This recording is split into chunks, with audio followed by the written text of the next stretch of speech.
Side 2 begins with Incommunicado, a fast-paced, synth-dominated neo-prog rock anthem that starts with a gradual and grandiose fade-in and build-up before paying off sooner than many would expect and anticipate. Mark Kelly's keyboards really take the spotlight here, along with Fish's vocals as usual, presumably still playing as the character of Torch, who sings how he'd be pleased to meet you if he could remember your name. I guess he seems to have short-term memory loss. He also says he's a citizen of Legoland and he wants his handprints in the concrete of Sunset Boulevard and a wax dummy figure in Madame Tussauds. You know, I actually been to both Legoland in Windsor and Madame Tussauds in London when I was very young. Very good places, really good places. Right now, I'm really wishing that either Legoland and or Madame Tussauds have miniatures or minifigures or wax figures of the Marillion band members on display. And yes, including both Fish and Steve Hogarth. I'd be disappointed if they don't have any of that. Essentially, the song's about the Torch character wanting to have fame, fortune, and celebrity without really having to put in genuine effort and go through all the hard work and labour to actually get there, to earn it, instead preferring the easy way in. So, kind of like a lot of people on social media, come to think of it, these days.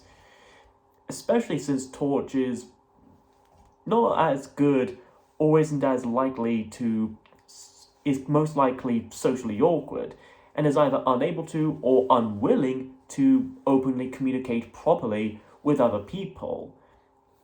Incommunicado, as the song itself puts it briefly and bluntly. And again, kind of like a lot of millennials on social media. And maybe a few Zoomers like myself, really.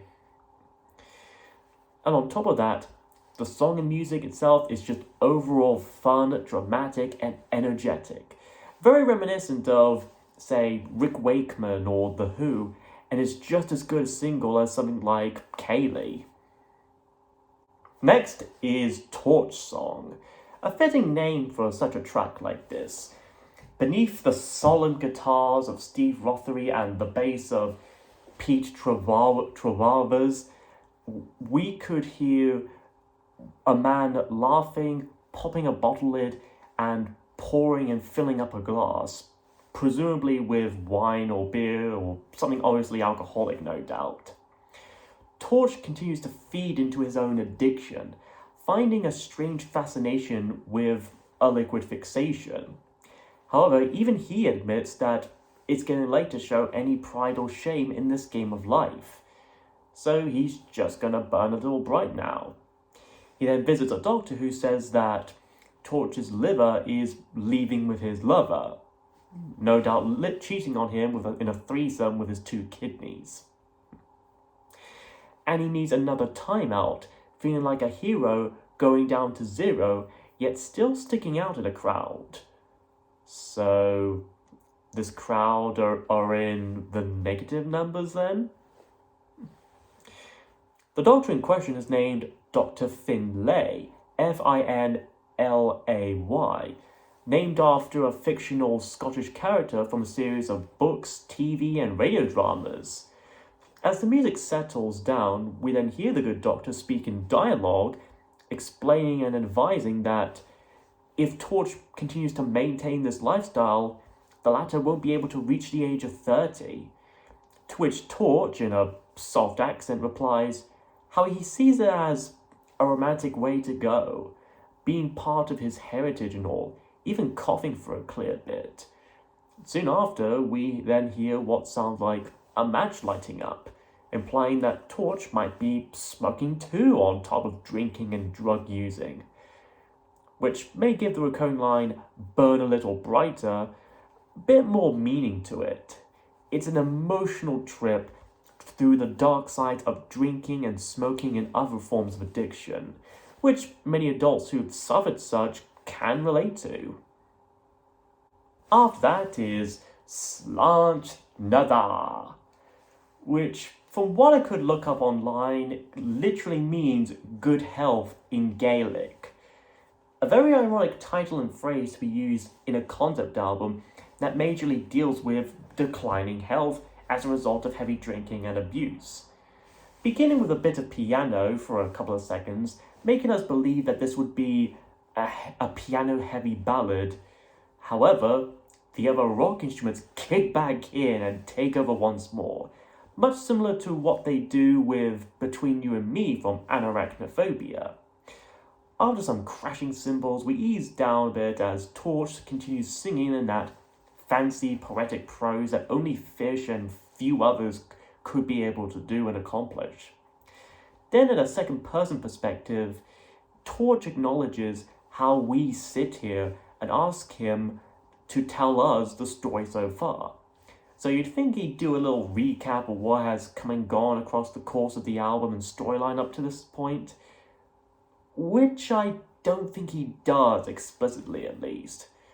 Maybe it's a subversion of expectations, eh?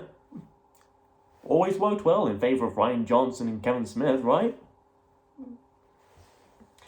Anyways, he goes on to say how we listen with a tear in our eyes, at least from those who are easily emotional and moved by Marillion music, to their hopes and betrayals, and how he predicts that our only reply would be Slanj Nadar.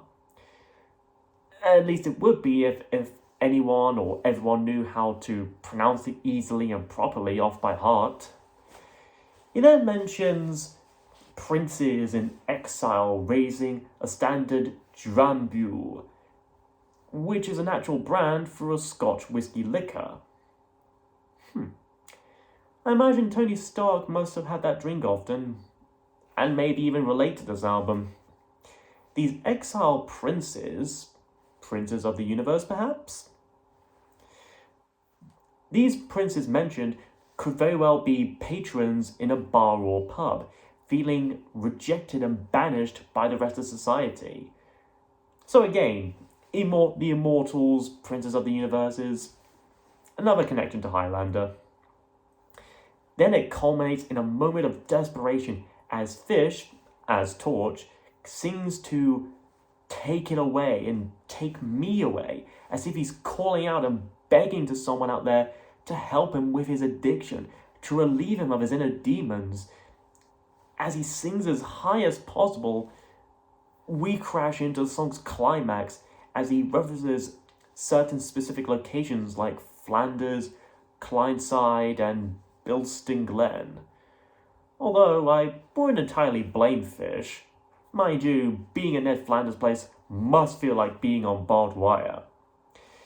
Then the song once again fades to an end as he brings up how we stand and wait here on the whistle for it to blow, being promised miracles, broken promises, and yet the whistle still blows. I mean, to be fair, they are whistle blowers, not miracle workers. Cut them a break or two at least. Then we have Sugar Mice. Like Incommunicado and Warm Wet Circles, this too was made into a single, and rightfully so in all three cases.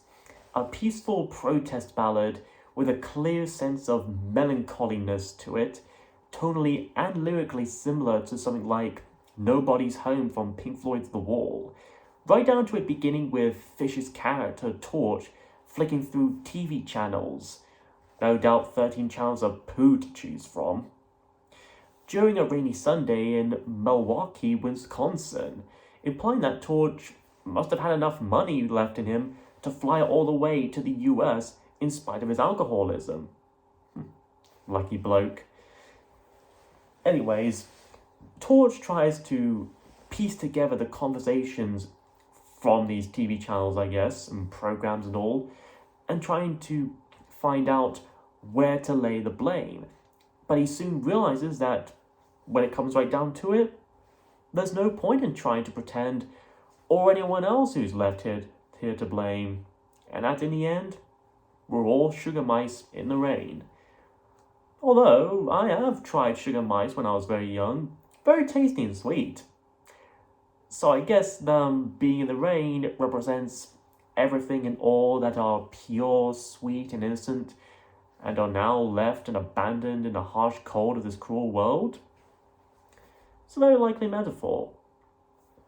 Then he hears Frank Sinatra calling to him through the floorboards.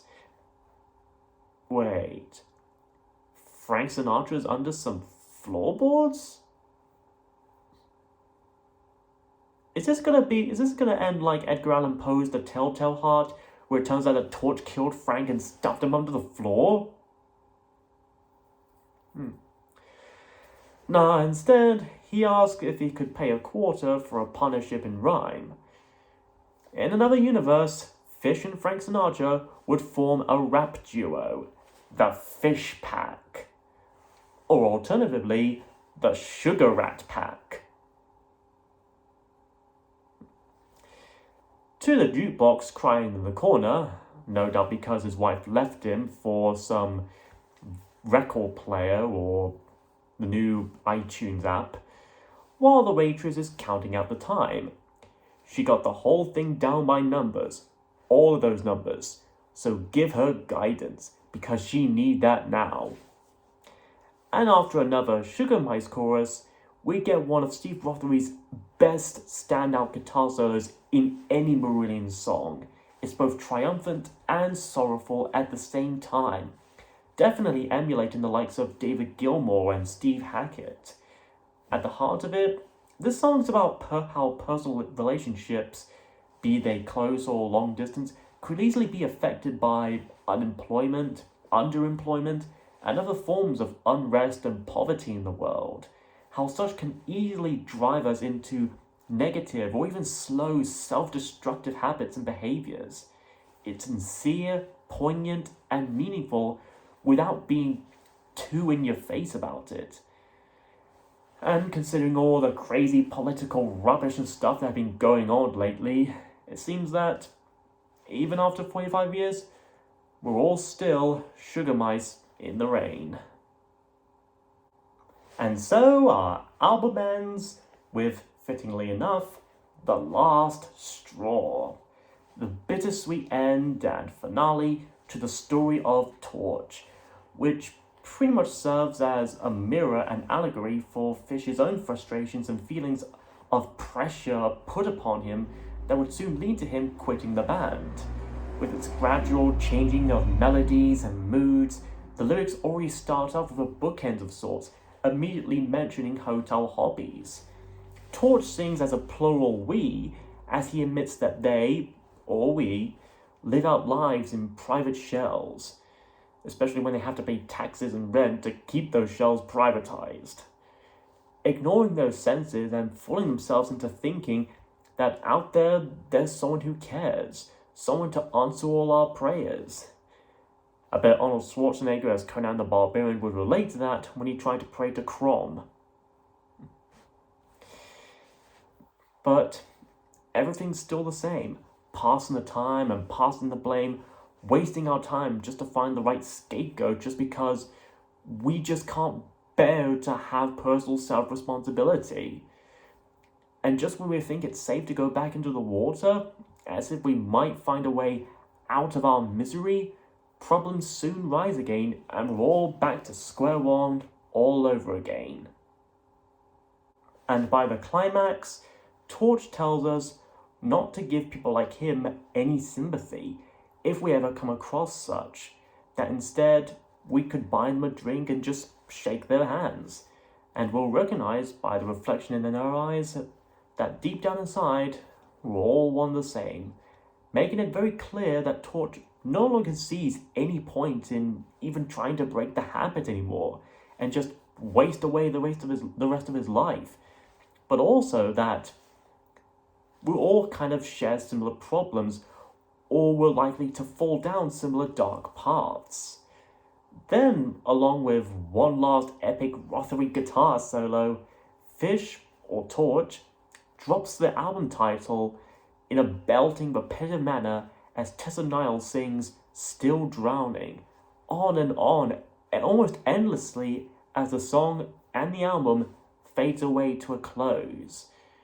And just when you think the album has finished then and there, we suddenly get what is called the happy ending. It's less of a song and more of just presumably Fish saying help in a rather uninterested tone, as if he's bored and devoid of energy, and then bursting into a brief bit of heavily filtered laughter as it echoes into the dark silence, ending the album completely and entirely on a note of ambiguity. Maybe Torch has just finally given up and given in to his own madness, like Joaquin Phoenix from the Joker or something. And so, that was Marillion's Clutching at Straws, and it's honestly underrated. It serves as a brilliant sequel to Misplaced Childhood and a good send-off to Fish. It's also a really good transition album from the Fish era to the Steve Hogarth era alongside Season's End. So if you want a good album or good dark album, especially those who have suffered similar addictions to alcohol and drugs and other terrible habits, you would definitely relate to this album and its lyrics if you read more and more into it, especially since Fish himself has suffered similar problems in his time. And of course, a lot of great musicians could suffer from such very easily. And that aside, a lot of the songs here are still very good. That Time of the Night and Incommunicado are good examples of mine of really good songs. Sugar Mice is another great song as well. And one could say that the character Torch could have been introduced back in the Misplaced Childhood as the child character. Like I said, dealing with his younger youth, while this deals with his more older life, and whether or not he actually dies completely in the end is kind of up for debate and opinions. Like I said, it's not entirely certain if he completely dies of his alcohol addiction, but it's still very likely, and it could be a bit of a downer ending, but sometimes not everyone gets a happy ending.